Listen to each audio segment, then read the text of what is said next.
নমস্কার ফ্রেন্ড, কেমন আছো? সরস্বতী পুজোর দিনের ভিডিও। আমি টুকিদের বাড়ি গেছিলাম, ও সরস্বতী পুজো করছিল।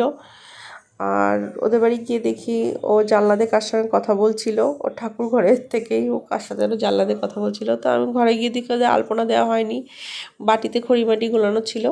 তা আমি একটু সামান্য একটু ওকে আলপনা দিয়ে দিলাম। কমেন্ট করে জানিও কেমন হয়েছে আলপনা। ভালো তো হয়নি, তাড়াহুড়ো করে দিয়েছিলাম। আর এদিকে পিসি টুকি দুজনে ভোগ রান্নায় ব্যস্ত ছিল।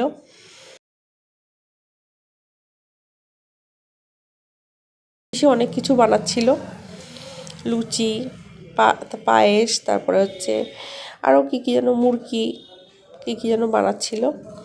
তার মধ্যে টুক করে দেখো টুকির ঘরটা একটু তোমাদের দেখিয়ে দিলাম। বাইরে বেরিয়ে এসে দেখি টুকিদের বাড়ি রান্না চলছে, খিচুড়ি রান্না হবে ওদের বাড়ি। তাড়াহুড়ো করে ওদের বেশি হুট করে হয়েছে। যেদিন পুজো তার আগের দিন রাত্রেবেলা টুকির বর এই আয়োজন করেছে যে খিচুড়ি রান্না হবে।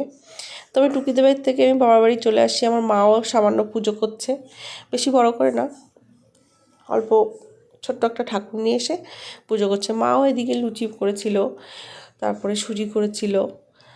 আর ফল প্রসাদেরই পুজো, বড়সড়ভাবে করেনি। আমি সামনের বার করবো, আমার কালো সুচ ছিল বলে তাই আমি করতে পারিনি। সবাই খাচ্ছিল এদিকে, সেটুকু একটু দেখালাম। তারপরে লাস্টে সবাইকে খাইয়ে দিয়ে আমি আর টুকি খাচ্ছিলাম লাস্টে। তো ফ্রেন্ড, ভিডিওটি কেমন লাগলো জানিও কমেন্ট করে, ভালো লাগলে লাইক করো। বাই।